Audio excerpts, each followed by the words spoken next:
She had held that rifle for 11 months. Through every hard winter, every empty evening, every morning she rose alone and worked a land that was slowly being taken from her. She had pointed it at lawyers. She had pointed it at threats she could not name. She had never once let it shake. But the morning two strangers stopped at her gate before sunrise. One watching her, one watching the road behind him, like something was coming. She felt for the first time that the season of being alone might finally be over. What happened next would cost more than she expected, and give her more than she had ever thought to ask for. This is the story of Open Gate Ranch. The wind came down from the mountains before the sun did. It moved through the cottonwoods along the Musselshell River the way it always did in April, low and searching, carrying with it the smell of snow melt and pine sap, and something older than either of those things. The smell of earth waking up. The smell of a land that had been cold for a long time and was only now beginning to remember what it felt like to be warm. Elara Prescott stood on the porch of the cabin her father had built with his own hands 17 years ago, and she held a rifle in her right hand and a cup of coffee in her left. The coffee had gone cold. She had been standing here long enough for that to happen, and she had not noticed because her eyes were fixed on the far end of the dirt road that wound between the cottonwoods and ended at her gate. Two shapes, two horses, two men. They had stopped in the gate. They were not coming in. They were not turning around. They were simply standing there at the edge of her property in the gray light before sunrise, the way men stand when they are deciding something. She put the coffee cup down on the porch railing without looking at it. She raised the rifle and held it with both hands, and she did not shake because she had learned a long time ago that shaking did not help anything. Montana Territory, April of 1883.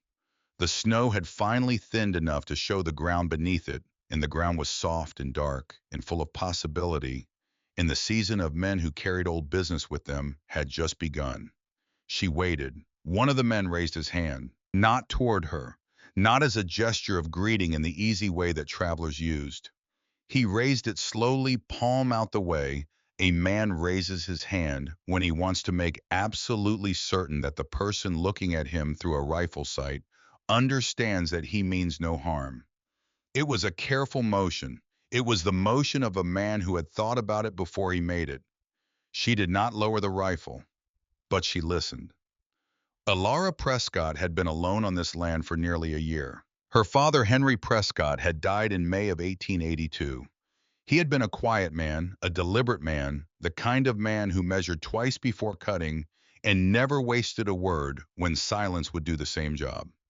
He had built this cabin in 1866, the year after the war ended, when land in Montana Territory could still be had by a man willing to work it. He had chosen this particular piece of earth because of the water. There was a spring on the eastern slope that fed into a shallow creek, and that creek fed into a system of underground channels that ran beneath the backfields. And Henry Prescott had understood even then that in this country, water was not a comfort.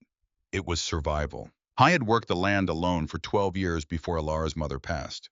He had worked it with Elara for another 6 after that. And when the sickness took hold of his lungs in the winter of 1881, he had kept working it even then, coughing into his sleeve and rising before dawn, and never once suggesting that the land was anything other than something worth fighting for. He had not talked about dying. He had talked about the spring planting. Hyde died on a Tuesday in May while Elara was in the backfield turning soil. She had come in for midday and found him in the chair by the window, looking out at the mountains very still, the way a man is still when he has finally stopped working.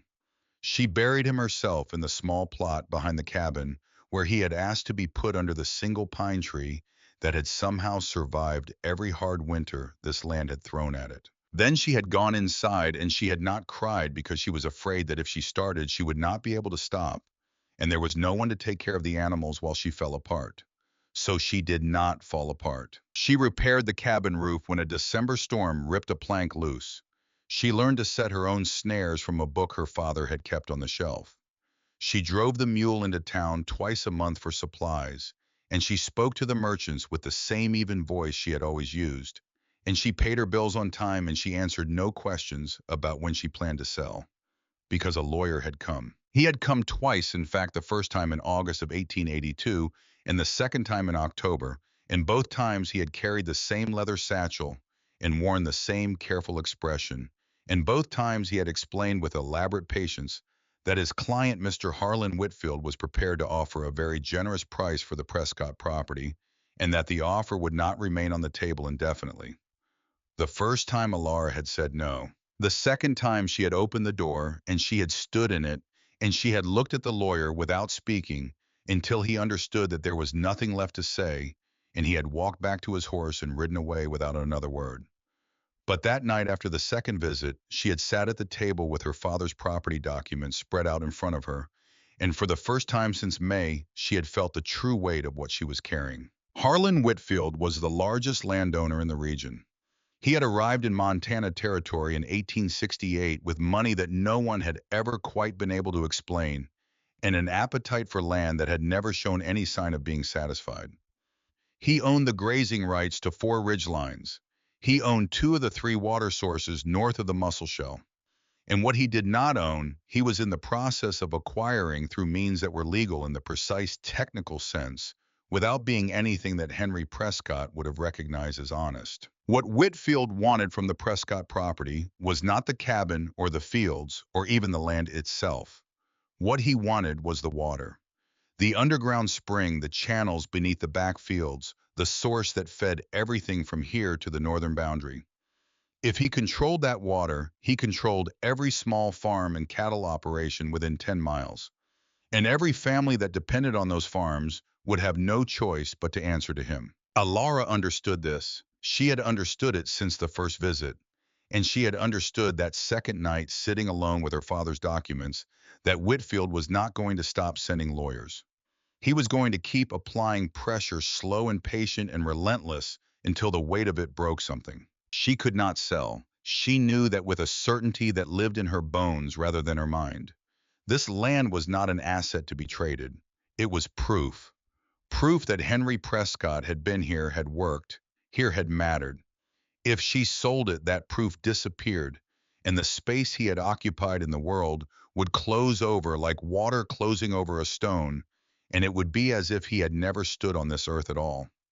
She could not sell. But she also knew that she could not hold indefinitely against a man with lawyers and money and the patience of someone who had never once been made to feel the consequences of what he wanted. She had gone to bed that night without a solution and had risen the next morning and fed the animals and turned the soil and done everything that needed doing, because that was what you did. You kept going. You did the next thing. You let the problem sit in the corner of your mind, and you trusted that eventually something would shift. Something had shifted. It had arrived at her gate just before sunrise in the form of 2 men on horseback, and she was still holding a rifle on them, and the one in front still had his hand raised, and she was trying to decide what kind of men they were. The one in front was big. Even at this distance in this light, she could see that. He sat his horse with the particular stillness of a man who had spent a great deal of his life in the saddle, not moving more than he needed to, not wasting energy on gestures or shifting. His hat was pushed back slightly, and she could make out the line of his jaw, which was rough with several days of beard, and his shoulders, which were the kind of shoulders that came from years of work rather than any deliberate effort. I was looking at her directly. Not at the rifle, not at the cabin, not at some middle distance the way men sometimes looked when they were trying to appear unthreatening. He was looking at her, and there was something in that directness that she found against all reasonable instinct slightly reassuring. The second man was younger. He was positioned a half step behind the first, and he was not looking at her at all. He was looking at the road behind them. His head moved in small increments, checking the tree line, checking the open ground, checking the bend in the road where it curved out of sight. It was the behavior of a man who expected something to come from that direction. That told her something. She had learned in nearly a year of living alone, in a place where there was no one to consult and nothing to rely on but her own judgment, to read the information that people offered without knowing they were offering it. The first man was calm because he chose to be calm. The second man was nervous because there was something behind them. They were not moving together toward the same destination. They had arrived here because of the same road, but they were not here for the same reason. She lowered the rifle by 3 inches. Not all the way, just enough to indicate that she was considering the situation rather than resolving it. The first man took that as the invitation it was. He reached over and said something quietly to the second man, something she could not hear, and then he urged his horse forward to the gate and stopped there close enough now that she could see his face clearly. He said, "I saw the smoke from your chimney. I was passing through. I wanted to make sure everything was all right." His voice was low and even, not soft exactly, but controlled. The voice of a man who had learned that speaking quietly made people listen more carefully than speaking loudly. She said, "You stopped at my gate before sunrise to check on a woman you've never met." "Yes, ma'am." "That's an unusual habit." "I've been told that." She studied him. He did not look away. He did not fill the silence with explanation or apology. He just waited the way the land waited, patient and without demand. "You can come in," she said. "Both of you, keep your hands where I can see them." He nodded once as if this was exactly the response he had expected, and he had no objection to any part of it. Then he reached for the gate latch, but before he pushed it open, he stopped.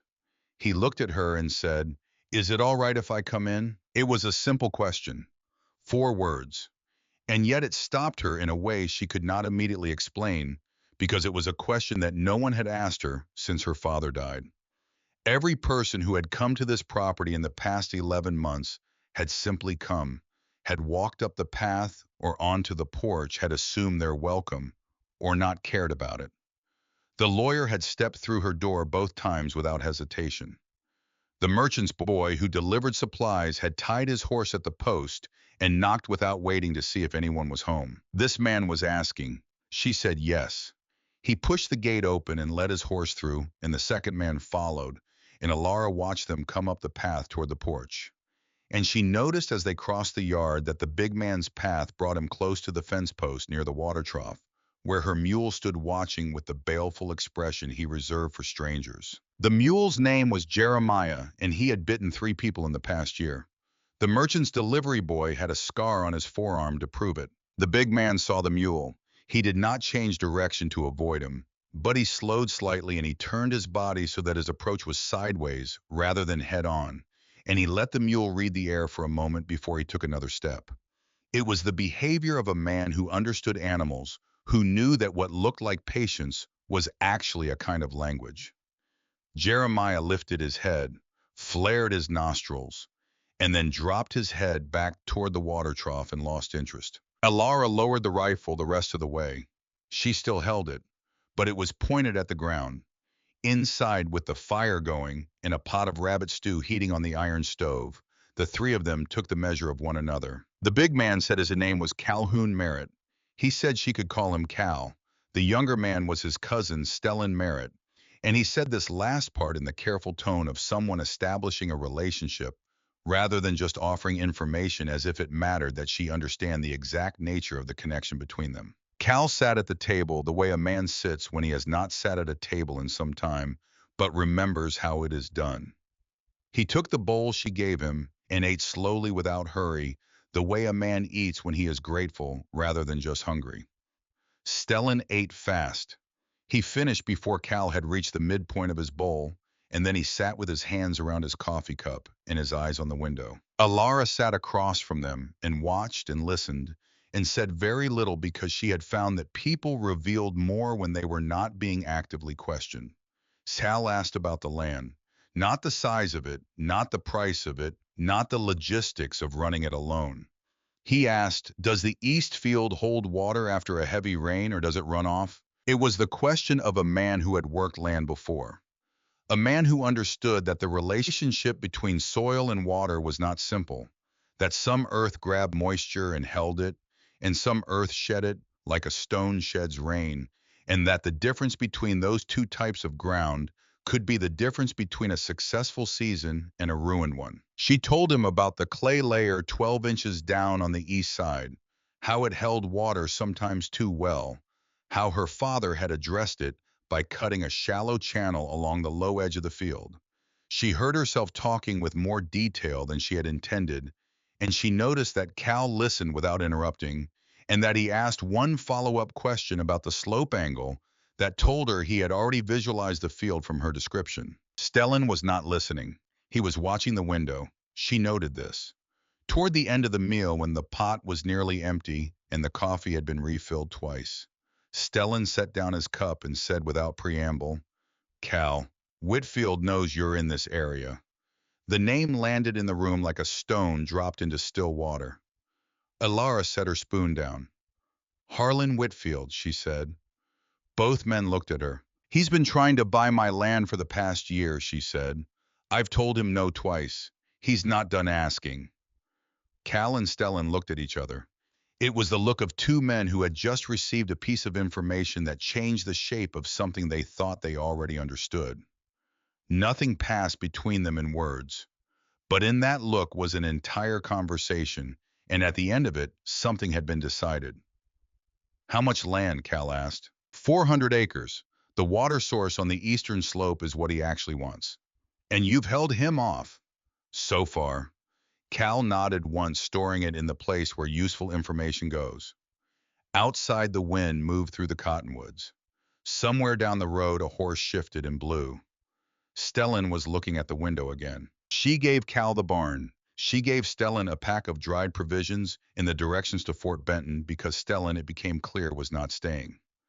After supper, he spoke quietly with Cal for 10 minutes near the horses, low voices in the dark, and Elara stood at the kitchen window and watched the shapes of them without being able to hear the words. Whatever passed between them concluded with Cal putting his hand briefly on Stellan's shoulder, and then Stellan mounted up and prepared to ride.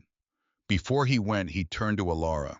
He was younger than Cal by more than a decade, and something in his face in this moment looked younger still, as if the mask that young men wear to seem older had slipped slightly. "Don't sell that land," he said. "Whatever Whitfield offers you, don't sell it." Then he rode into the dark, and the cottonwoods took him. Elara stood on the porch and listened to the hoofbeats fade. Then she went inside and sat at the table with the lamp burning low, and her father's property documents spread in front of her, the same documents she had sat with the night after the lawyer's second visit. She thought about the two men who had arrived at her gate. One had ridden away into whatever it was that waited for him in the dark. One was sleeping in her barn. She thought about the name Whitfield and how it had landed differently in the room when Cal heard it, not the way a stranger's name lands, but the way a familiar name lands, a name attached to a memory that had weight in history. She thought these two things are connected. This man in my barn and that name. They are connected in some way I do not yet fully understand. She thought that is either a very good reason to put him back on the road in the morning, or a very good reason to let him stay. She did not know which. She folded her father's documents, put them back in their tin box, set the box on the shelf where it always lived, and went to bed.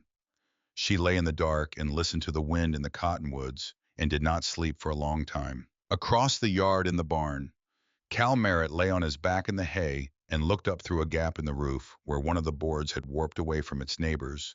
And through that gap, he could see two stars. And he looked at those stars, and he thought about Daniel. Daniel Merritt had been 19 years old when he died. I had died in the spring of 1864, in the second year that Cal had been riding dispatch for the Confederate forces in Arkansas and the territories beyond. Cal had been 21 then, old enough to be given command of a small group, young enough to still believe that command meant something, that it carried with it some power to protect the men under it. It had not protected Daniel. Daniel had been assigned to Cal's group by an officer who thought it would be useful for the brothers to work together, and for 7 months they had ridden together through country that was trying to kill them with weather and terrain as effectively as the enemy was trying to kill them with bullets. And Cal had learned in those 7 months that his younger brother was something he had underestimated for most of his life. Daniel was not reckless. He was not careless. He was actually the calmest man Cal had ever ridden with, in the most observant, in the most quietly sure of himself, in a way that had nothing to do with arrogance and everything to do with a genuine confidence in his own judgment. He also drew maps. In his spare time in camp, he drew maps of places that did not exist, valleys with names he invented, rivers that ran through territory no one had charted. He said he was going to travel to all of them when the war was done. He said he was going to give them real names that people would use on actual maps someday. He said this with complete seriousness, and Cal had teased him about it with the casual cruelty of older brothers, and Daniel had accepted the teasing without irritation because he knew something his older brother did not yet know, which was that the maps were going to outlast both of them. In the spring of 1864, Cal's group had been tasked with moving a set of intelligence documents through enemy territory. 6 men, 2 days, a route that had been carefully chosen for its distance from Union patrol lines. The only person outside Cal's group who knew that route was the man assigned as deputy commander. His name was Harlan Whitfield. They were ambushed on the second day at the narrow point of a creek crossing at the exact location that would be most difficult to defend and most impossible to retreat from. 5 men died in the first exchange of fire. The sixth was Cal himself, who survived because he was downstream when the shooting started, checking the water depth at a point Whitfield had said would be too shallow to cross safely. Whitfield had said that specifically. He had said cross at the main ford, not downstream. The water runs too shallow downstream, and the footing is uncertain. Cal had gone downstream anyway because he wanted to see for himself. That habit had saved his life and had been the thing he could not forgive himself for most easily because it meant that his survival had been accidental, a consequence of his own stubbornness rather than any virtue or skill. Daniel died just after dawn on the second day in Cal's arms at the edge of a creek in Arkansas, a long way from the valley maps he had been drawing in his spare time. Cal had carried his brother's body out. He had buried him on a hillside that caught the morning light because that was the kind of thing Daniel would have wanted. Then he had made his way back to his commanding officer and told his account of what had happened, which was the truth, every word of it. And Harlan Whitfield had told his own account, which was also every word a lie, and which had been accepted by men who had no particular reason to question a deputy commander's version of events, and every political reason to avoid a serious investigation. Cal had not been believed. Not fully, not officially. He had spent the next 18 years believing that the correct moment, the right evidence, the necessary witness would eventually appear. 18 years was a long time to wait for justice. Long enough that a man could begin to wonder if justice was a thing that actually existed, or if it was simply a story people told themselves to make the waiting feel purposeful. But Silas Croft existed. Silas was an old man now, somewhere up near Billings, who had been standing at the top of a ridge above that creek crossing in the spring of 1864, and who had seen Harlan Whitfield meet with a Union officer 2 days before the ambush. Silas had not come forward at the time because he had been afraid, and because fear in a war zone is not cowardice, but simple self-preservation, and because by the time the war ended, the moment for coming forward had seemed to have passed. But Silas had told Stellan about what he had seen.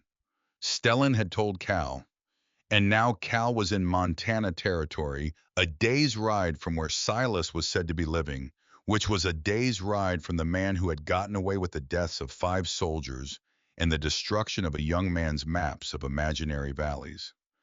Cal looked at the 2 stars through the gap in the roof and thought about all of this. Then outside at the far end of the road that led to Elara Prescott's gate, a horse stood still in the darkness. The rider did not approach. He watched the light in the cabin window until it went out, and then he watched the darkness, where the light had been for a while longer, and then he turned his horse and rode back toward the road to town. Harlan Whitfield's men were thorough. They had learned sometime in the past 2 weeks that Calhoun Merritt was moving through this part of Montana territory. They had not yet confirmed exactly where he was. They were getting close. The next morning, Elara came out at first light and found Cal in the side yard with an axe. He had been at it for some time. The evidence was a stack of firewood that represented roughly a week's supply, split clean, and stacked with the precision of someone who did this work regularly and took a certain pride in doing it correctly. I was working steadily, not fast, not with any performance of effort, just with the quiet consistency of a man who sets himself a task and works through it without drama. She stood on the porch and watched him for a moment. Then the north fence has 2 posts that need replacing. He set another log on the block, split it, set the halves aside. I saw them. I'll have it done before midday. I didn't ask you to stay. I know. He picked up another log, but the fence still needs fixing. She went inside and added wood to the stove and put more water on and made enough porridge for 2 people. They worked through the morning without much conversation, but the silence between them had a different quality than the silence of the day before.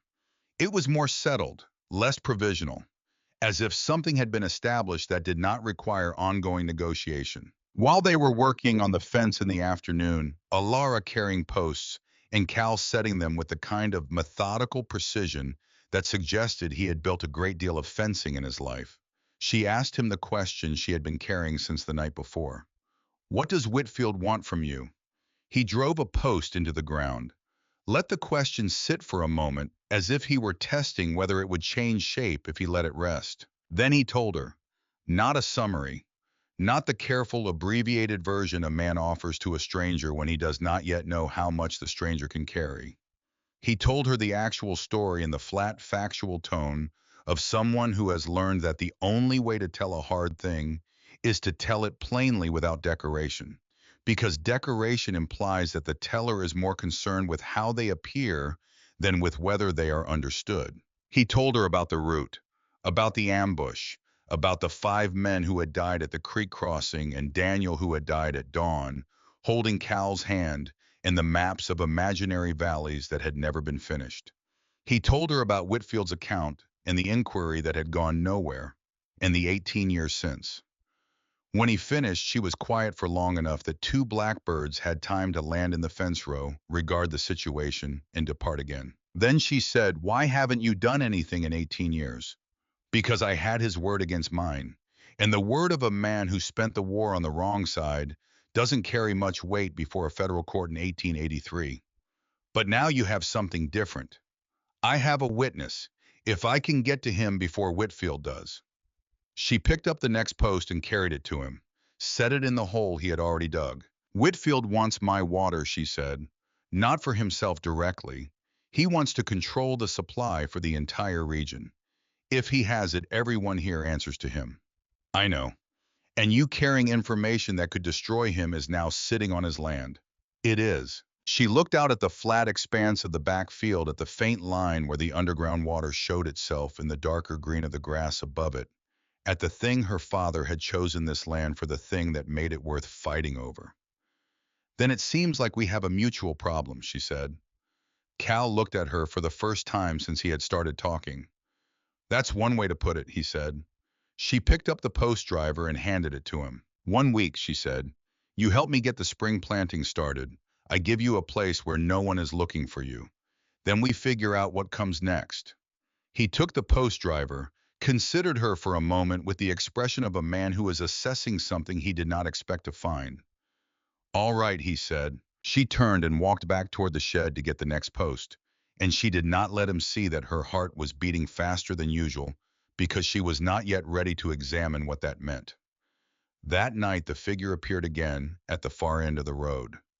The same horse, the same unhurried stillness, the same patient attention to the cabin and the barn and the gate and the distance between them. This time the rider stayed longer, long enough to watch the last lamp go out, long enough to see the shadow of a large man cross the lit window of the barn before that light went out too, long enough to be certain. Then the rider turned and rode back toward the darkness, and the cottonwoods closed behind him, and the road was empty, and the spring wind moved through the grass, and the land that Henry Prescott had chosen for its water lay quiet under the stars, not knowing yet that the season of being left alone had ended, and that what was coming would require everything that had been built here to hold.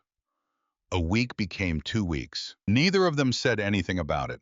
There was no conversation, no renegotiation of terms, no moment where Cal looked up from whatever he was doing and said he was thinking of staying on a little longer and waited for her to agree or disagree. He simply did not leave on the day he was supposed to, and Elara did not mention it, and the days continued in the way that days do, when people have found a rhythm together that neither of them wants to disturb by examining it too closely. The mornings had a shape now. Cal was always up before her, always outside, before the sun cleared the eastern ridge, always moving through the first tasks of the day with that same steady, unhurried quality that she had noticed from the beginning. By the time she came out with coffee, the animals were fed and the yard had been checked, and whatever needed immediate attention had already been addressed.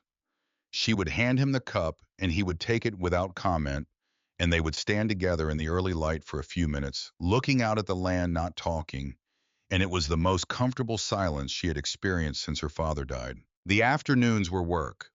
Cal had begun the drainage system he had sketched out in the dirt on the third day, a network of shallow channels running off the back slope that would redirect the spring runoff away from the low corner of the east field where it pooled and rotted the root systems of anything planted there.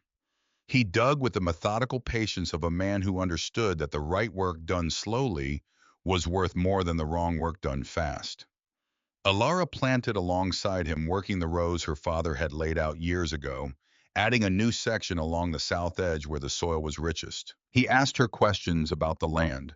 Not casual questions, not the kind of questions a man asks to fill silence, but specific technical questions that told her he was building a picture in his mind, mapping the terrain the way a person maps something they intend to understand fully.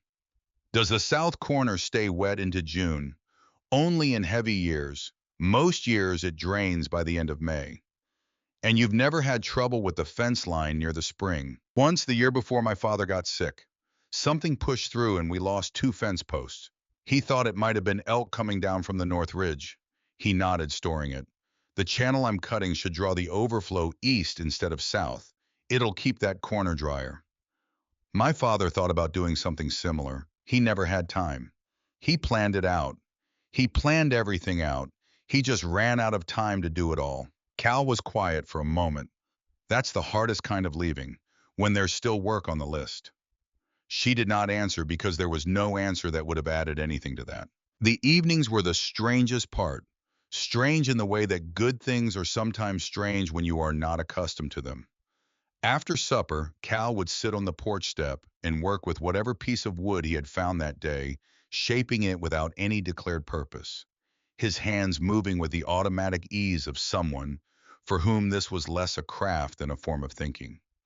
Elara would sit just inside the doorway, close enough to the open door that she was in the same air as he was, and she would sew or read or simply sit, and sometimes they talked and sometimes they did not.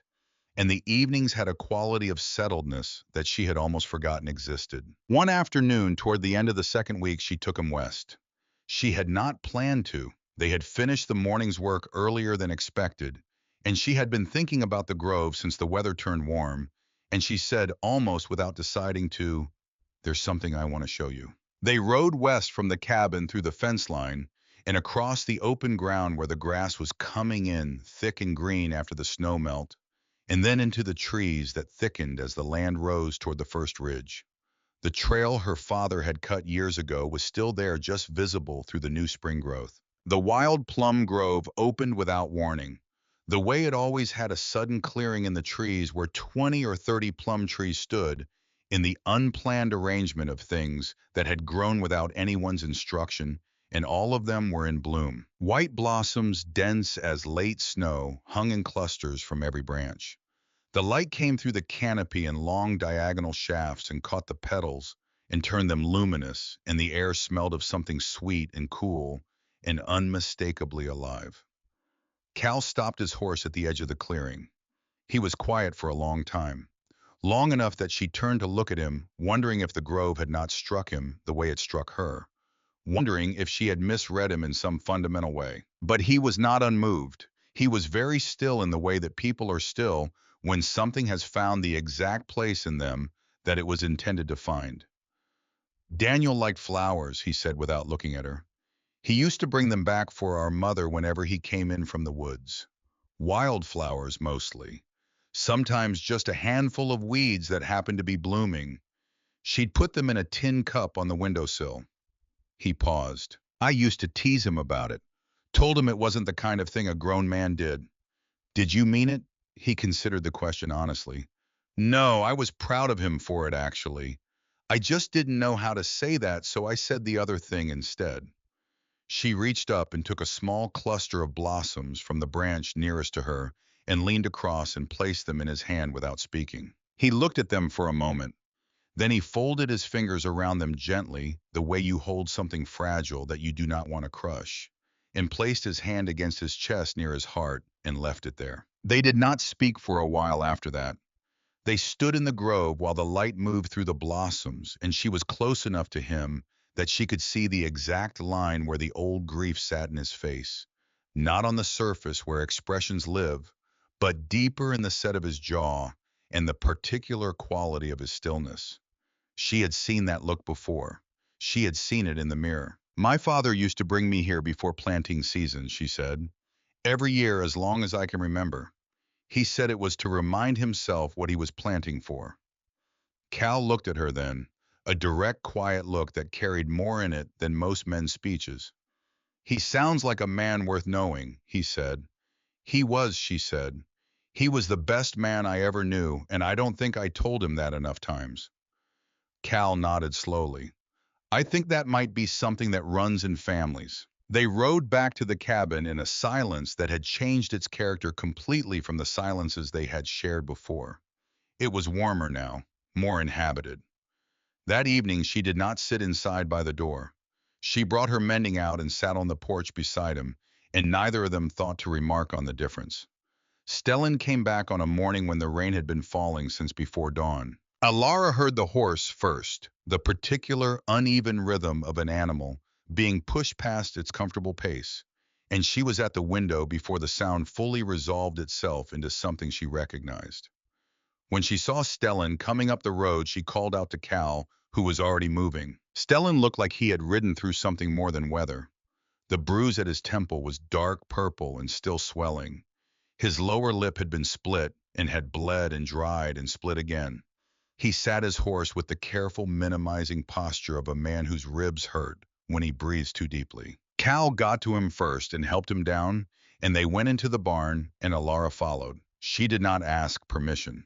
She brought bandage cloth and a basin of warm water and set them down and went to work without announcing what she was doing, because there was no time for announcements and because it seemed obvious. Stellan let her clean the cut at his temple without pulling away. He watched her hands work with an expression that was difficult to read, something between exhaustion and a specific directed guilt. He had found Silas Croft. This was the first thing he said once he had the water and the cloth and a cup of coffee, once the immediate business of his injuries had been addressed. He had found Silas in Fort Benton, living in a room above a feed merchant's warehouse, keeping himself small and quiet and out of the way of everything. Silas was old now, older than Cal would have remembered, his hair gone completely white, and his hands unsteady, but his mind was clear. His memory was exact. He had confirmed everything Cal had told Elara about the ambush in the creek crossing and the Union officer in the meeting 2 days before. Silas had been willing to make a formal statement. He had been willing to put his name to it. But Whitfield's men had gotten there before Stellan could arrange it. Two of them arriving the morning after Stellan's first meeting with Silas, moving through the warehouse district with the unhurried efficiency of people who knew exactly where they were going. Silas had vanished. The room above the feed merchants was empty. No one in the district would say where he had gone or whether he had gone willingly. Whitfield knows you're here, Stellan said. He was not looking at Cal. He was looking at the middle distance, at nothing. He knows you're at this property specifically. The barn went very quiet. Elara set down the cloth she had been folding. How does he know that? Cal asked. Stellan did not answer immediately. The silence stretched. Outside, the rain came down steadily on the barn roof, and Jeremiah shifted in his stall, and somewhere beyond the fence line a bird called once, and then went quiet. Elara looked at Stellan. She had spent nearly a year learning to read the information people carried without knowing they were carrying it. And what she read in Stellan Merritt's face in that moment was not the face of a man who had brought bad news from outside. It was the face of a man who was part of the bad news. She said, "You told someone." It was not a question. Stellan looked at her then. Something in his face shifted, collapsed slightly like a wall that has been holding against pressure for too long. "I didn't think it would come to the property," he said. "I thought he just wanted to know where Cal was in the region. I didn't think he'd send anyone here." Cal stood up from where he had been crouching near the wall.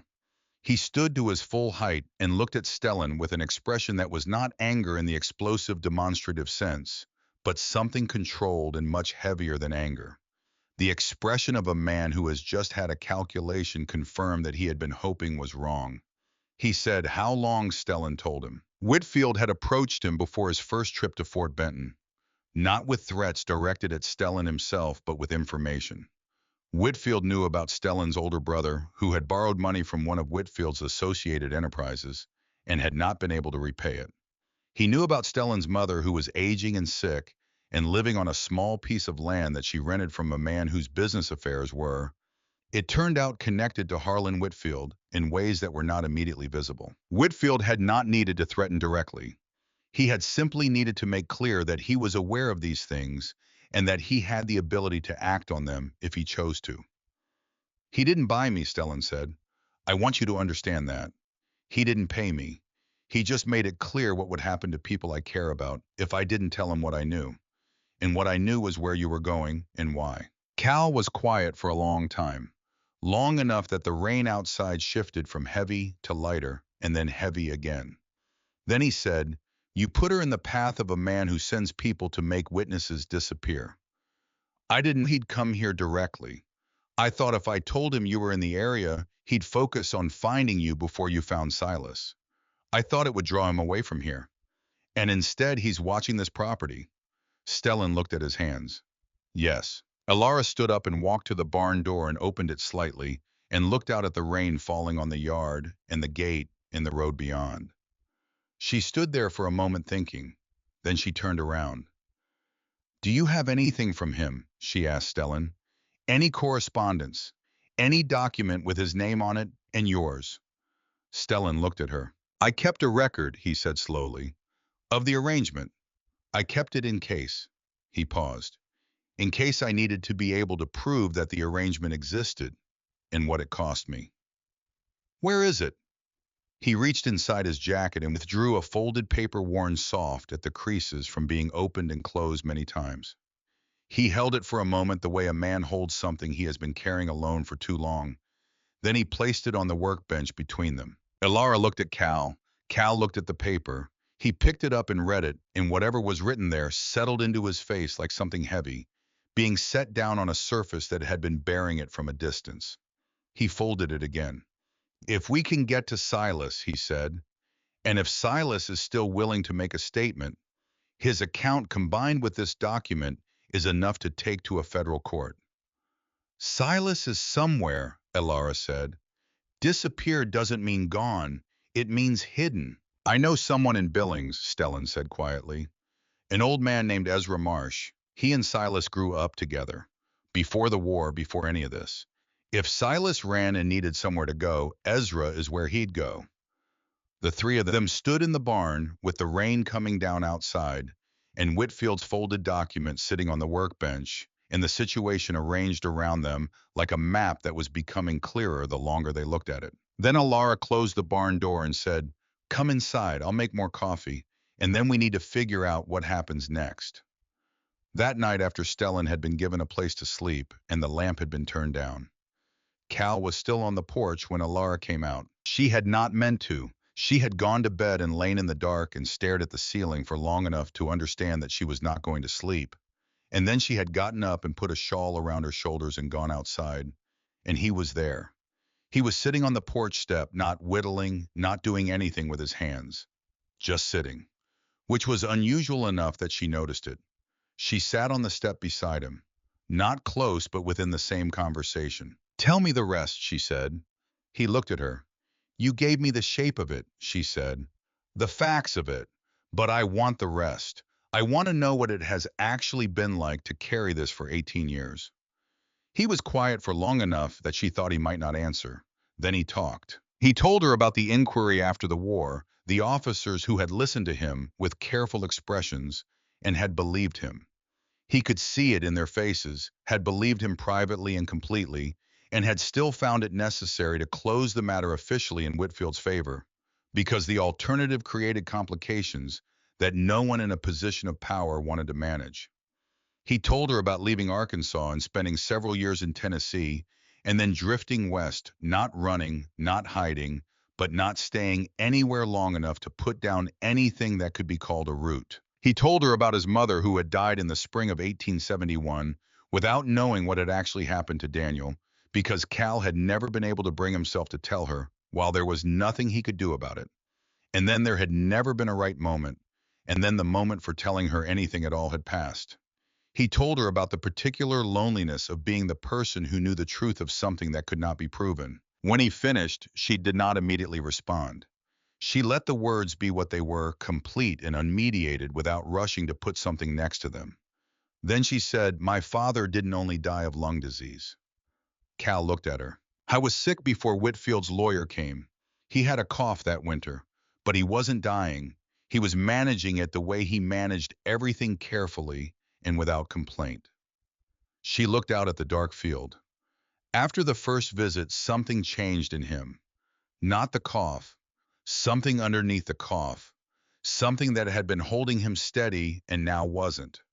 She paused. "The doctor said that worry can do that the body takes its lead from the mind. I can't prove that Whitfield's pressure killed my father. I can't prove that being pushed and threatened and worn had accelerated what was wrong with his lungs." She turned and looked at Cal directly. "But I know the sequence of events, and I know my father. And I know that the man who was still planning the spring planting in October was not the same man who was dying by February." The night was very quiet around them. Cal reached over and put his hand over hers on the step between them. Not grasping, not holding, just resting there. "We're going to need Silas," he said. "I know. And this document from Stellan." "I know. And someone to take it to who isn't in Whitfield's pocket. There's a federal circuit judge who comes through Helena every spring. He has a reputation for being difficult to buy." She had heard this from one of the merchants in town, said in the tone of mild complaint that people used when they described people of genuine integrity. "His name is Orrin Lattimore. He's due through in about a month." Cal was quiet, processing. "Then we have a month," he said. "Yes."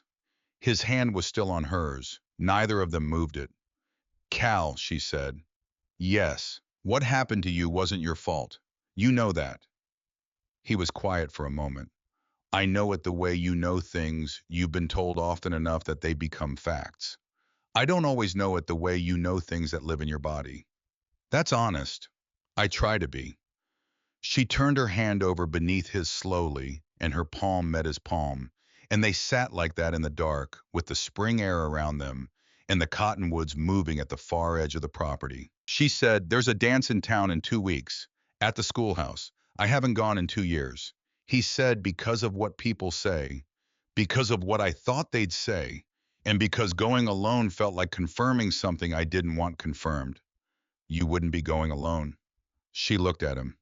"If you wanted to go," he said carefully, "I'm saying you wouldn't have to go alone." She thought about it, really considered it, with the part of her mind that calculated risk and the other part that had been closed for a long time and was recently and tentatively beginning to open. "All right," she said. They stayed on the porch for a while longer. The stars were out, brilliant and particular in the way that Montana stars are when the air is cold and clear. Eventually, Elara said goodnight and went inside, and Cal stayed a while longer looking at the dark road. Nothing moved on it, but he had learned in the past weeks not to read absence of visible threat as absence of threat itself. The night of the dance, the schoolhouse had been cleared of its furniture and strung with paper lanterns that threw a warm gold light across the plank floor.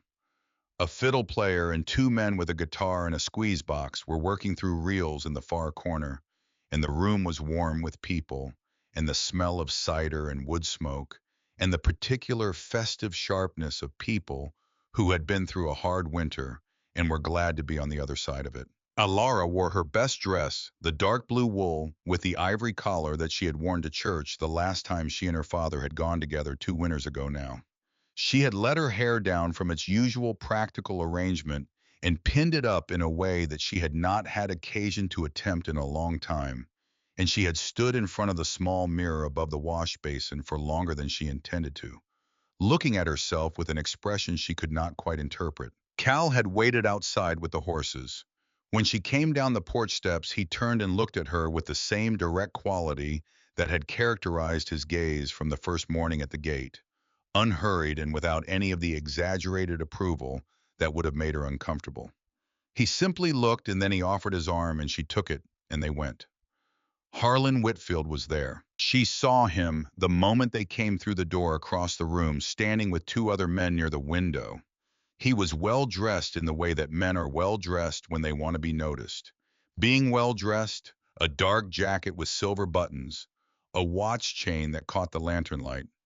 He held a glass and appeared to be in conversation, but his eyes were moving across the room with the systematic efficiency of a man who is looking for something specific. They found Cal almost immediately. Something changed in Whitfield's face, something small and controlled and very cold. He did not move. He did not speak.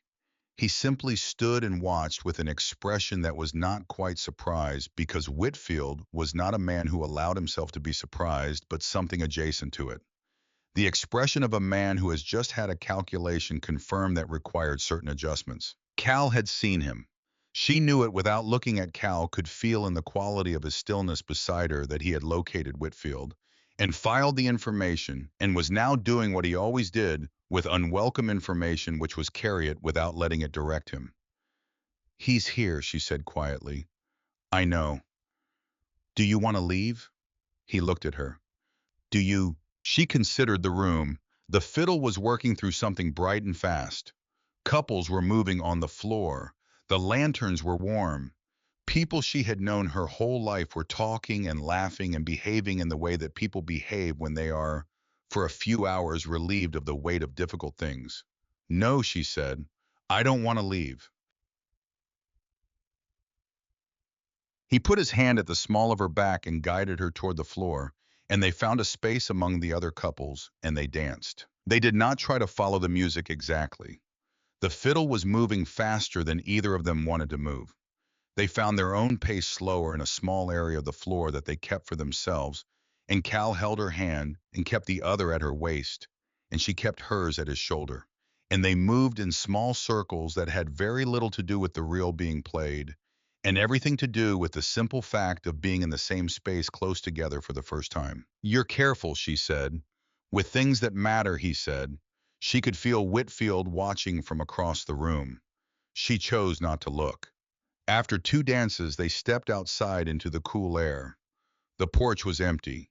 Through the schoolhouse windows, the lanterns moved with the warmth of the room, and the fiddle continued its work, and the voices of people enjoying themselves came through the glass, muffled and warm.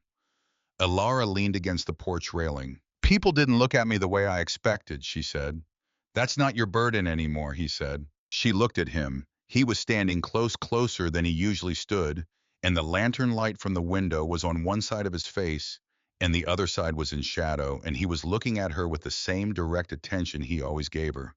And something about the combination of the light in the evening and everything that had been building between them for 2 weeks and more made the air between them feel different, charged, purposeful. She said, "I've never been kissed." The words came out before she had decided to say them, the way true things sometimes do, bypassing the part of the mind that evaluates and edits and presents only the acceptable versions of what is real.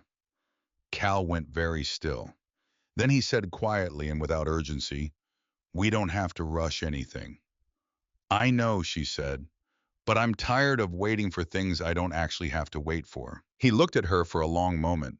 Then he reached up and took off his hat with one hand and held it, and he leaned down slowly, giving her every opportunity to change her mind, and he kissed her. It was gentle, brief, the way you press something against a surface you are not sure yet can bear weight. And when she did not move away, he stayed just slightly longer, and then he straightened and looked at her. Her lips were trembling just barely, and it was not fear. "I didn't expect that," she said. "Neither did I," he said. "Not entirely." She reached up and touched his face with her hand just for a moment, and then she dropped her hand and turned and looked out at the dark road beyond the schoolhouse yard.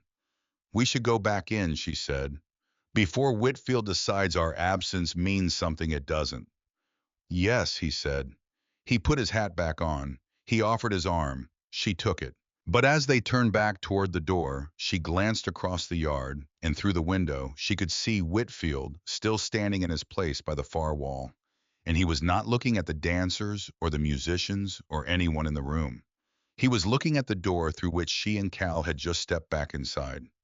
And for the first time since all of this had begun, the expression on his face was not the composed, calculating patience of a man who was certain of his outcome. It was something rawer than that, something that had moved past strategy into the more dangerous territory of personal offense. She filed that information in the same careful place where she kept all information she did not yet know what to do with.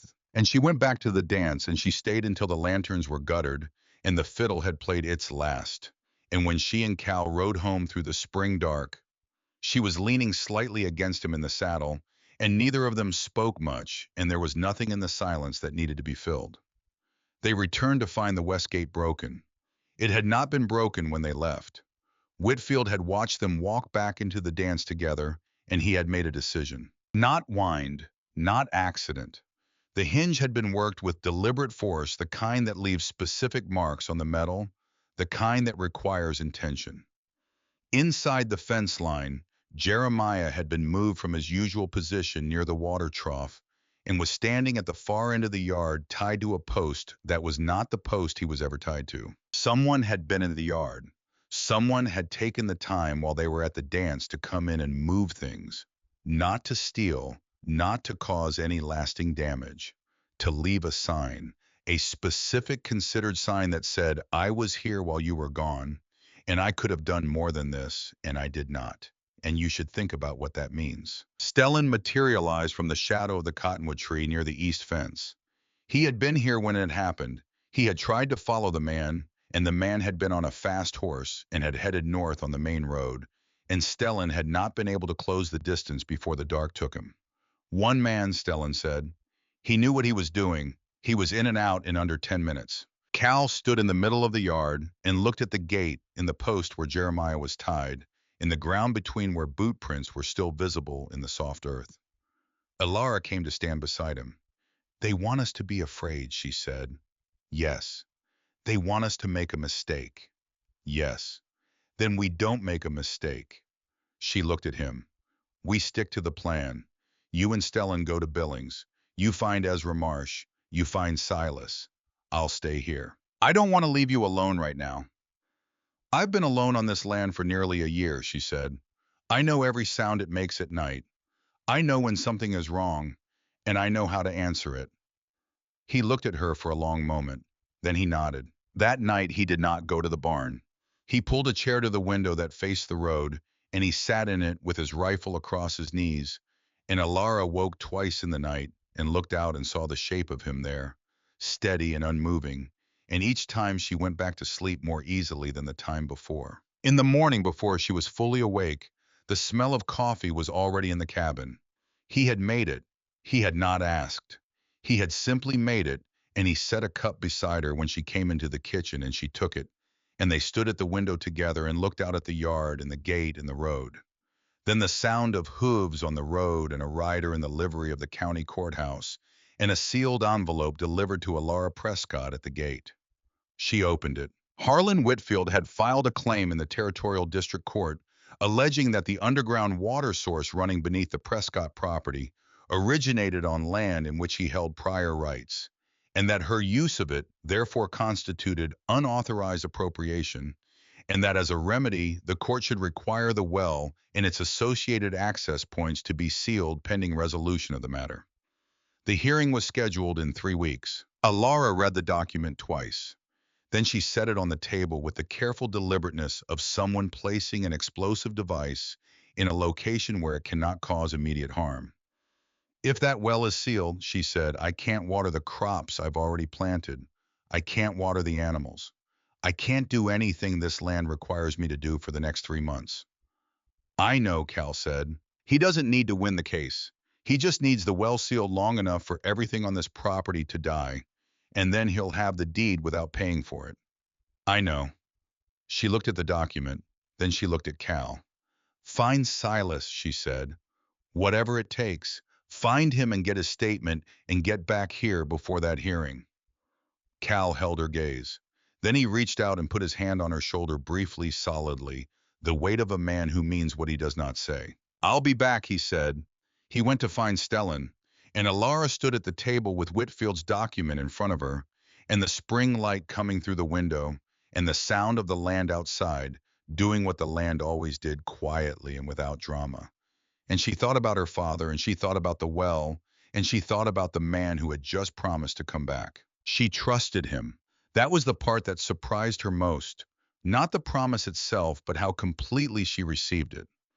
After nearly a year of relying on nothing but her own two hands, that kind of certainty about another person felt like discovering a door she had forgotten existed. It did not frighten her the way she would have expected it to. It felt instead like something she had been carrying a long way and had finally been able to set down. She picked up the document, folded it, and put it in the tin box with her father's property papers. Then she went outside and got to work. The land did not pause for worry, and neither did she. The spring was in full voice around her, the birds in the creek and the wind in the new grass, and the land that Henry Prescott had chosen for its water was warm under the April sun, and somewhere to the north on the road to Billings, two men were riding toward the only witness left who could tell the truth about what Harlan Whitfield had done and what it had cost. And the plum blossoms in the grove west of the fence line were still holding against all expectation, white and unbothered in the morning light. They rode out before dawn. Elara stood at the gate and watched them go. Cal and Stellan, two shapes on horseback, moving down the road between the cottonwoods until the dark took them. She stood there longer than was necessary, listening to the hoofbeats fade, and then she latched the gate and went back inside and sat at the table with her coffee and the sound of the land waking up around her. She did the morning feeding and checked the drainage channels Cal had dug and walked the fence line on the east side, where she had seen a soft spot in the ground that might mean a post was working loose. She planted the last of bean seeds along the south row and turned the soil along the edge of the new section where she intended to put in the melon seedlings once the risk of frost had fully passed. She worked steadily without hurry, the way her father had taught her. You did the next thing. You did it correctly. You did not spend the time you needed for the work in front of you, worrying about the work that had not yet arrived. But the worry was there. It sat in the corner of her attention, the way the tin box with the property documents sat on the shelf, always present, always known, not looked at directly, but never fully out of sight. 3 weeks until the hearing. She did not know how far it was to Billings. She did not know how long it would take to find Ezra Marsh, or whether Silas would be there, or whether Silas, who had already run once when Whitfield's men came close, would be willing to stand his ground a second time. She did not know what state the evidence would be in when Cal brought it back, or whether a federal judge named Orrin Lattimore would find it sufficient to act on. What she knew was the land in front of her and the work it required, and the fact that she had promised herself on a Tuesday in May, almost a year ago, that she would not let fear make her decisions for her. She kept that promise as she had kept it every day since. On the fourth day they came. Not Whitfield himself. 4 of his men arriving in the mid-morning when the sun was high and there was nowhere to stand in the yard that did not put you in full view of whoever was coming up the road. They came with horses and a court document and the particular brand of careful politeness that men use when they are doing something they know is wrong but have been paid to do anyway.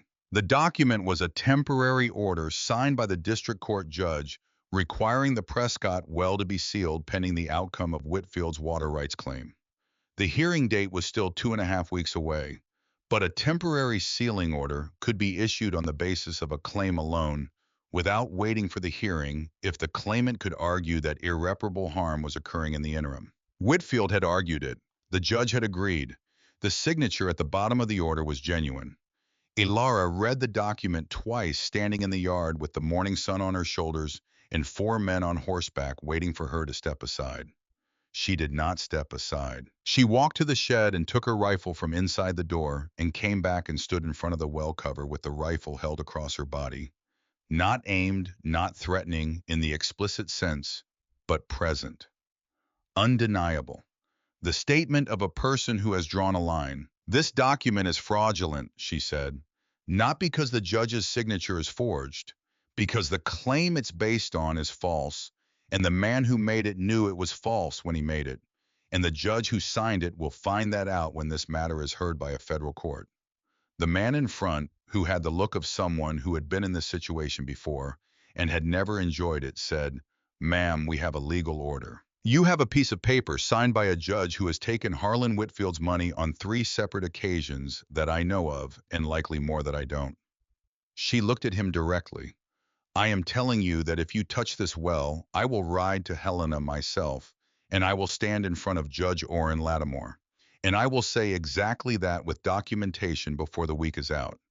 And then you can explain to whoever signs your wages why you sealed a well on the basis of an order that gets thrown out as fruit of corruption." The 4 men exchanged the kind of looks that men exchange when they have been given a task that seems straightforward and has turned out to be considerably more complicated than advertised. "Ma'am, I'm not finished." She kept her voice level, not loud, not aggressive, simply clear the way her father's voice had always been clear when he meant exactly what he was saying and no interpretation was required. "This land belonged to Henry Prescott. It belongs to me now. The water beneath it has been used by this family for 17 years, and no court in this territory or any other is going to hand it to a man who has spent the last year trying to pressure a woman alone on her own property into selling what she has no intention of selling. That is what I will tell Judge Lattimore, and that is what the record will show." The silence in the yard was complete except for the wind in the cottonwoods and the distant sound of the creek. The man in front looked at her for a long moment. Then he looked at the well. Then he looked at the 3 men behind him, each of whom appeared to have discovered something fascinating to study in the middle distance. "We'll be back," he said. "I know," she said. "Bring Whitfield next time. I'd prefer to say these things directly." They rode out. Elara stood in the yard until the sound of their horses had completely faded. Then she sat down on the edge of the well cover and put the rifle across her knees and stayed there for a while, looking at the mountains. Her hands were steady. They had been steady the entire time. She was proud of that, the way her father would have been proud of it, not because steadiness was a performance, but because it was the truest expression of what she had decided she was going to be. She got up and went back to work. Cal and Stellan reached Billings on the second day. Ezra Marsh was not difficult to find. He was a known figure in that town, a former officer with the kind of reputation that accumulates over decades of doing the right thing in situations where the right thing is expensive. And he lived in a white frame house on the eastern edge of town with a garden in front that was, even this early in the spring, showing signs of serious and devoted attention. I was 70 years old and moved like a man who had been strong his whole life and was now negotiating with the fact that strength has its own timeline. His handshake was still firm. His eyes were clear.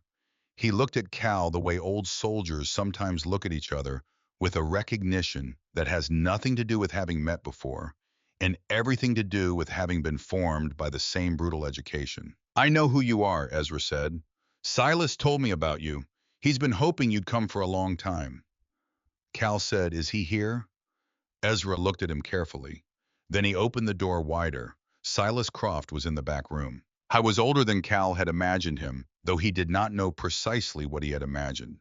Silas had been a young man in 1864, not much older than Daniel, and the person sitting in the chair by the window in Ezra Marsh's back room was someone who had carried the weight of his silence for 18 years and showed it in every line of his face and every careful, considered movement he made. He looked up when Cal came in, and something in his expression shifted.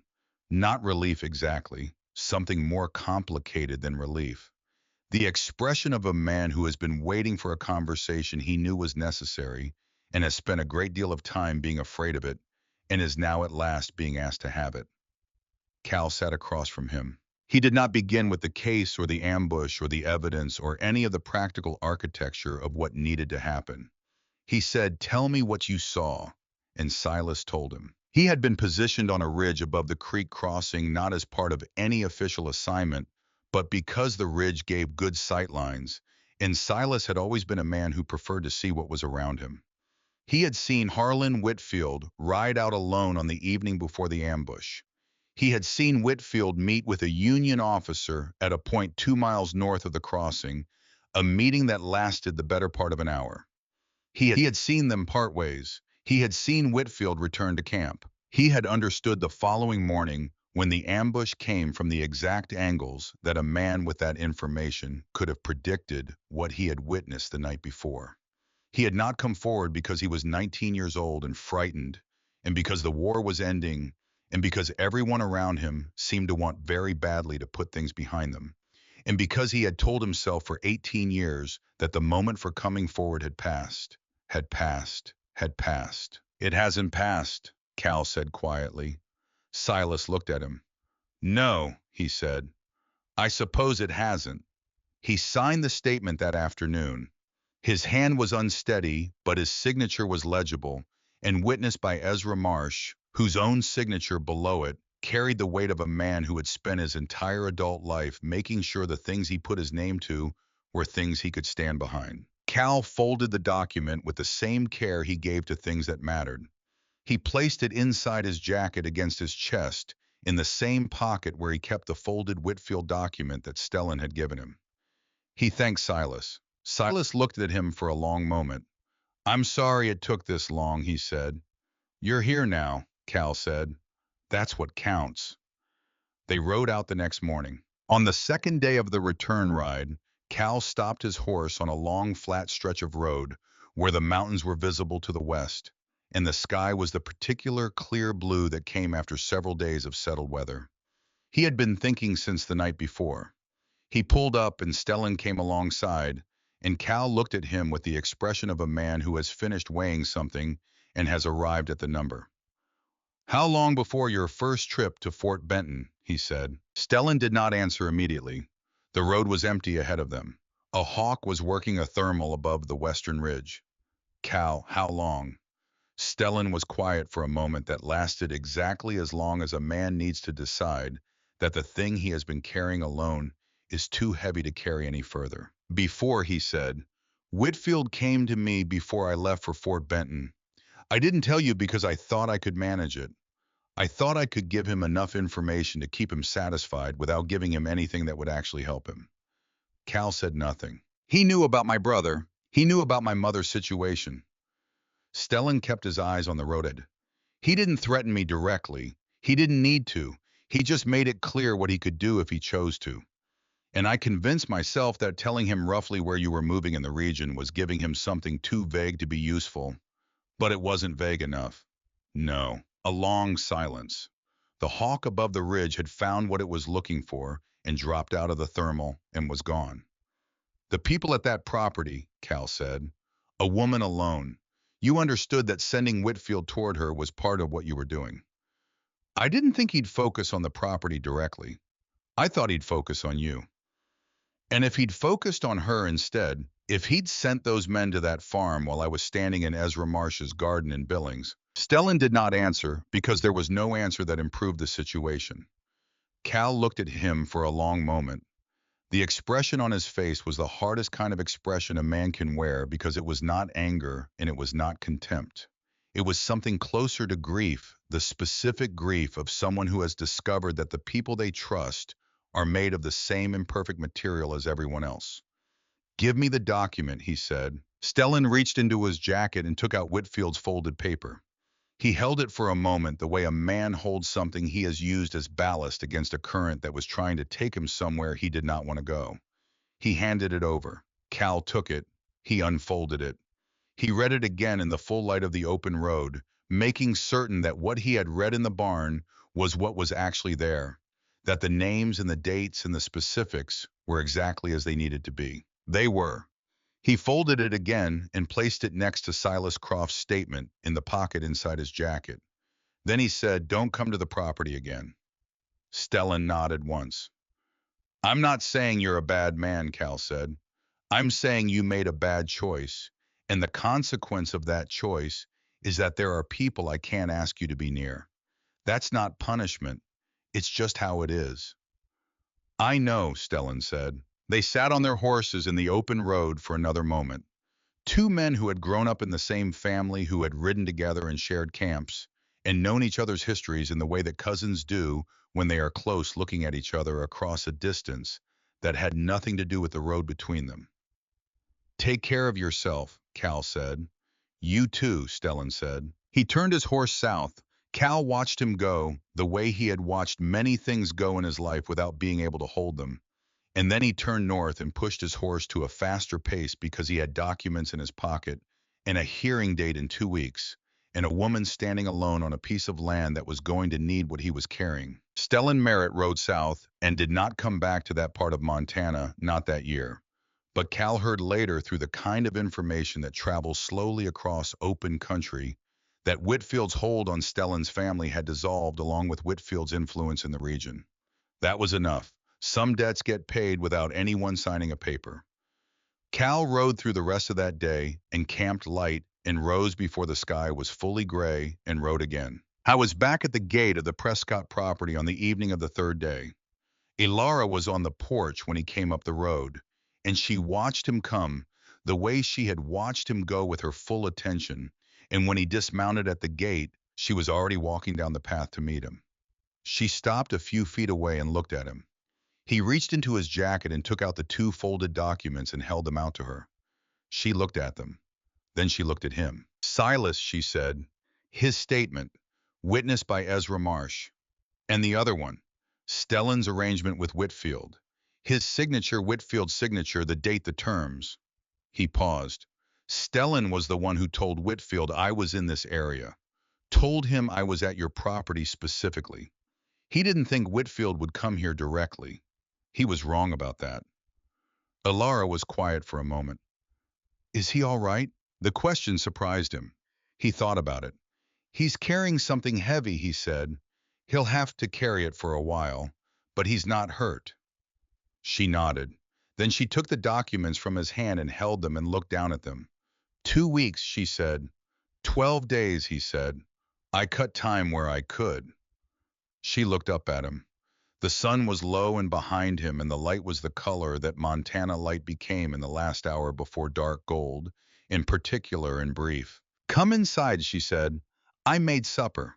He led his horse to the post and followed her up the path, and the gate closed behind him, with the soft sound of a latch finding its place, and the cottonwoods moved in the evening air, and the land was quiet around them. The hearing was in Helena at the Federal Territorial Courthouse, a building with limestone steps worn smooth by 20 years of boots, in the particular institutional gravity of a place where decisions were made that people had to live with. Judge Orrin Lattimore was a compact man in his late 50s, with the kind of face that gave nothing away by habit rather than effort. The face of someone who had learned that expressions were a form of currency that spent best when spent rarely. He had a reputation for two things being impossible to pressure and being genuinely interested in the truth of a matter, as distinct from the version of the truth that was most conveniently presented. Whitfield arrived with two lawyers in the composed confidence of a man who had been in rooms like this before and had always come out of them with what he came for. He sat at his table and arranged his papers and did not look at Cal or at Elara. Elara sat beside Cal at the opposing table. She was wearing the same dark blue dress she had worn to the dance. She had her hands folded on the table in front of her, and she was looking straight ahead with the same quality of stillness she had shown on the morning of the gate, when she had held a rifle on two strangers and not shaken. The proceedings began with Whitfield's counsel presenting the water rights claim, which was elaborate and technically proficient, and built on a reading of territorial water law that would have been persuasive if the underlying claim had been made in good faith. The argument was that the underground water source running beneath the Prescott property had its origin point in a geological formation that began on land Whitfield had purchased in 1871, and that therefore his prior claim on the source superseded any use that had developed subsequently. It was, Elara thought, listening carefully, a remarkably well-constructed argument for something that was entirely false. When it was their turn, Cal stood. He was not a lawyer and had not tried to become one for the purposes of this hearing. He presented the documents plainly in the order that made the most logical sense, and he explained what each one was and what it demonstrated, and he let the documents do the work that documents do when they contain the truth. Silas Croft's statement, witness signed dated, an account of what Silas had seen on the evening of April 14th, 1864, on a ridge above a creek crossing in Arkansas. The meeting between Harlan Whitfield and a Union officer 2 days before an ambush that killed 5 men. The specific, detailed named account of a witness who had finally decided that the weight of silence had become greater than the risk of speaking. Ezra Marsh's witnessing signature beneath it. A name known to Judge Lattimore, it was apparent from the way the judge's expression changed when he saw it, not dramatically, just a slight shift in the quality of his attention. Then, the document from Stellan. The written arrangement between Stellan Merritt and Harlan Whitfield describing what Stellan had agreed to report and what Whitfield had agreed not to do to Stellan's family in exchange. Whitfield's signature at the bottom in the same careful hand that appeared on every piece of correspondence and every property transfer and every business arrangement he had been party to for 20 years. Whitfield's lead lawyer stood and then objected again.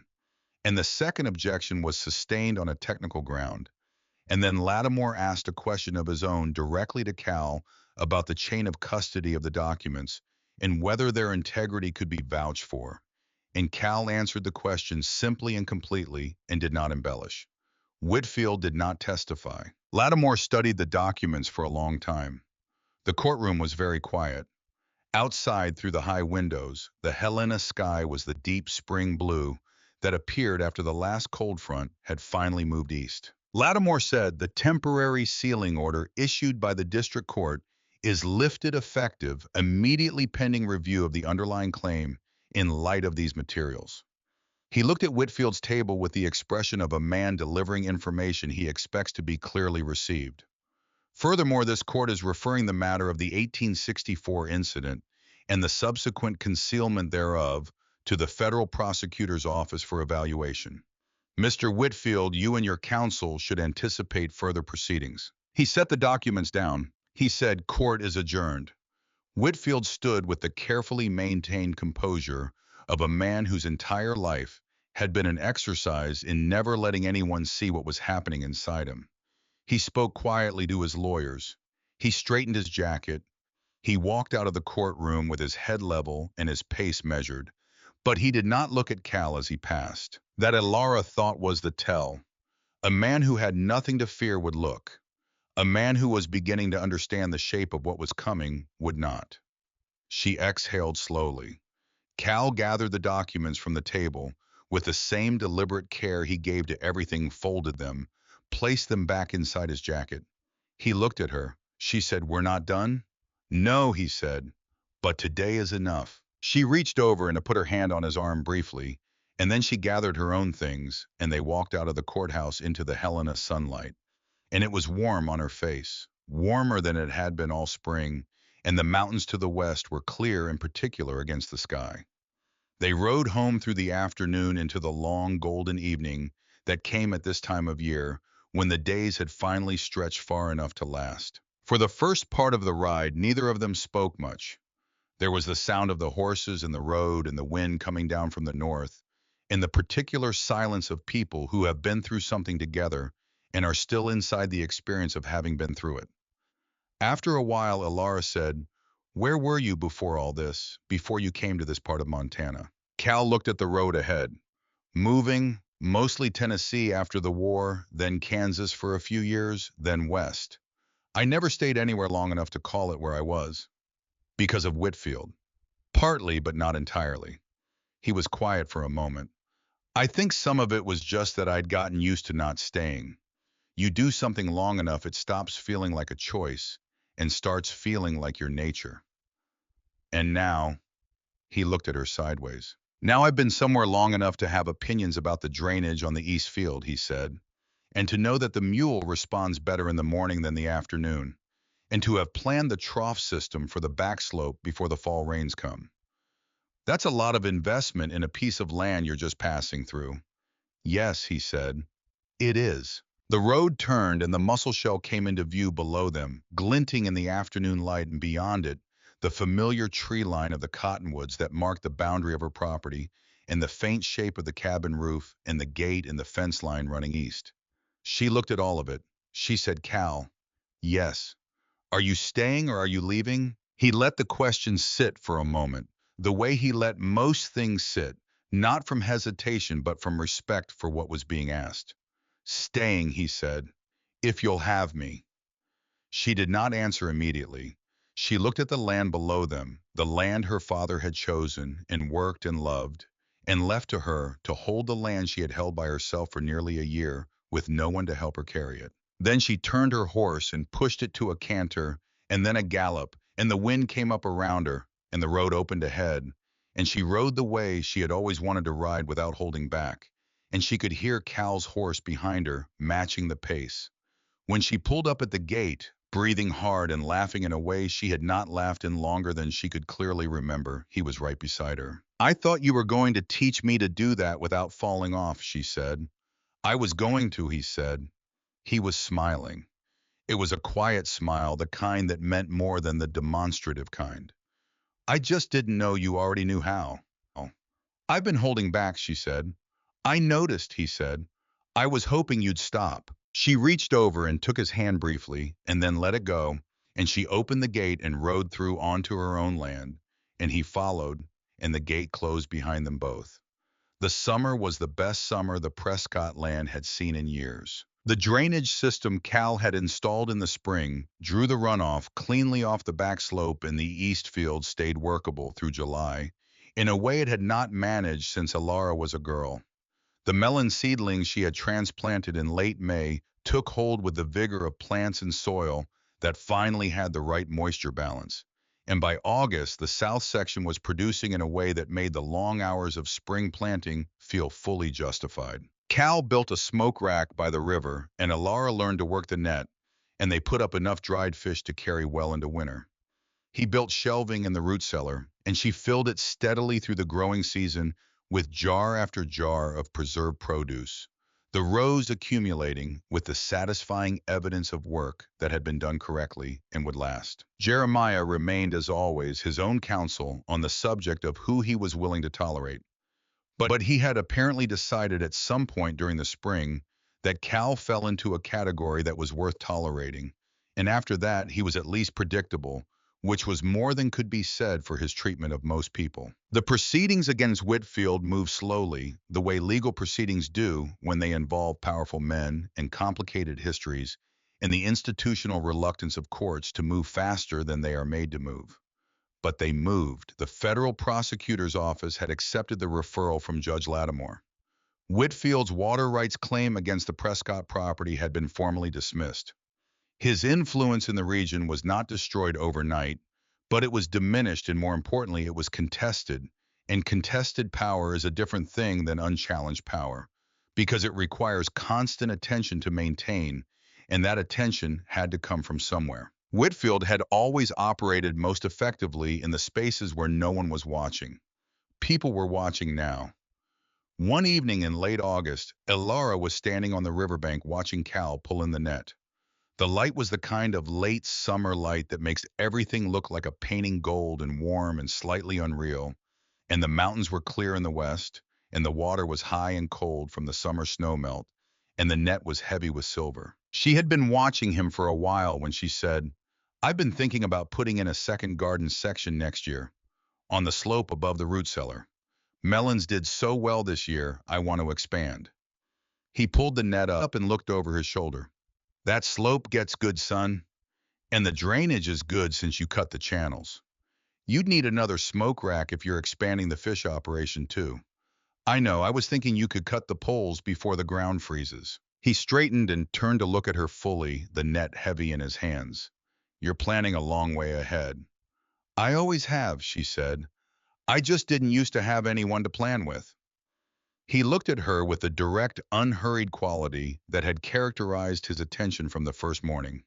"I'll cut the poles before the ground freezes," he said. The wedding was Ezra Marsh's idea in the practical sense that he was the one who pointed out that if they were going to keep living the way they were living, they might as well make it official, and that he happened to know the territorial circuit preacher who was due through in the second week of September. The ceremony itself was in the cabin in the evening with the fire going and the lamp on the table and Ezra standing by the window with the expression of a man who has decided that some situations merit setting aside his habitual dryness for a few minutes. Elara wore the dark blue dress. It was the third significant occasion she had worn it for, and it had come to feel like the dress she wore when things mattered, which seemed appropriate. Cal wore the shirt she had repaired for him in July, when the original tear along the shoulder seam had become too large to ignore. She had taken the shirt apart at the seam and recut and resewn it with a piece of fabric from a shirt of her father's that had been too worn to use but too good to throw away. The result was a shirt that was technically new at the shoulder and old everywhere else, which she had thought of as a small and private monument to the way things got repaired in a life honestly lived. He had not known where the extra fabric came from until she told him the night before the ceremony. He had looked at the shirt for a long time after she told him. The preacher said the words that were required, and then Cal spoke the words he had been thinking about since sometime in April, on a porch in the dark while the spring wind moved through the cottonwoods. He said, "I'm not going to promise you a life without hard things. I've been alive long enough to know that's a promise no one can keep. I'm going to promise you that I'll be here for all of it. The hard things and the good things and all the ordinary things in between. I'm going to promise you that." She said, "I spent almost a year learning to trust nothing but my own two hands. You're the first person in a long time that I've trusted the way I trust those." She paused. "Don't make me sorry for it." He said, "I won't." Ezra Marsh applied his signature to the document the preacher produced, and then he poured 3 cups from the bottle he had brought from Billings, and they drank, and outside the September dark was quiet and warm, and the land that Henry Prescott had chosen for its water lay settled under the beginning of the autumn stars. 3 years later, in the fall of 1886, Elara stood in the doorway of the cabin and watched the light change on the mountains. The cabin had a new room now built onto the north side in the summer of 1884, because by then it was clear that the original structure was not going to be sufficient for what their life was becoming. The root cellar had 3 times the shelving it had started with. There were 6 cows instead of 2. The south garden section had been expanded twice. And in the room that had been added to the north side of the cabin, in a pine cradle that Cal had built from lumber he had cut and seasoned himself, a child was sleeping. His name was Daniel James Merritt.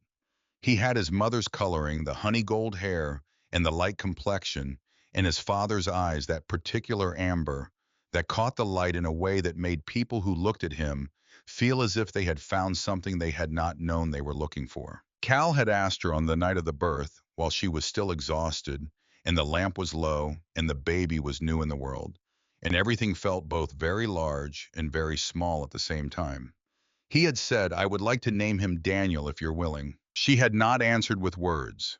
She had reached over and taken the baby from the midwife and placed him in Cal's arms, and she had watched Cal hold his son for the first time, and she had seen on his face the expression of a man who has been carrying a weight for a very long time and has just been given something that does not remove the weight, but changes its meaning entirely. Daniel had been young and full of plans for valleys he had never reached. This Daniel was 6 weeks old and knew nothing yet about the world. But he was here, and he was named, and the naming was its own kind of map. On the evening of the harvest, after the last of the work was done, and the animals were fed, and the root cellar was full, and the smoke rack was hung with the last of the fall fish, Cal and Elara sat on the porch in the cooling air. The sky above them was the color that Montana sky became in October, deep and clear, and full of the particular brightness that came when the summer haze had finally cleared away, and the stars, when they came all at once. The baby was inside sleeping. The land around them was quiet. Elara said, "I never named it." "What, the property?"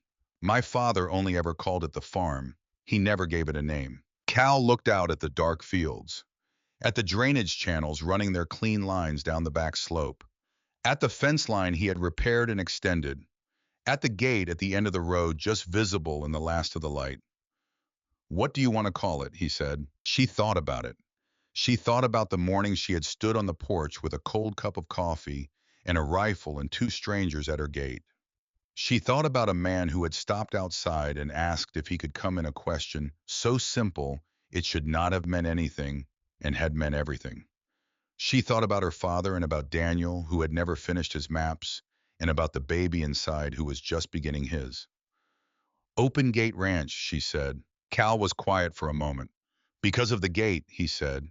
Because you stood outside it and asked before you came in, she said. No one does that.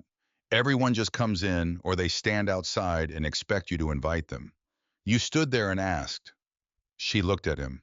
And because I want it to always be open, whatever comes, I want that to be what this place is. He reached over and took her hand. They sat like that in the dark, with the autumn air around them, and the cottonwoods moving at the far edge of the property, and the baby inside breathing in the steady rhythm of the new and untroubled. The land that Henry Prescott had chosen for its water was quiet under the first stars. The gate at the end of the road stood as it had stood since Cal had repaired the broken hinge in the first week of his first spring, here straight and solid and unlatched. Open. After a long while, Cal said, "Are you glad you held it?" She looked out at the fields, at everything she had planted and grown and built and defended and kept. Every day, she said. He said nothing, but he held her hand a little more firmly, and she leaned against his shoulder, and the stars came out fully overhead, and the night settled around Open Gate Ranch, the way night settles around places where people have done the work of building something that is meant to last. Not perfect, not without cost, not without the weight of what had been lost along the way, but standing, solid, real. And the gate at the end of the road stayed open, as she had promised it would, through all the seasons that came after.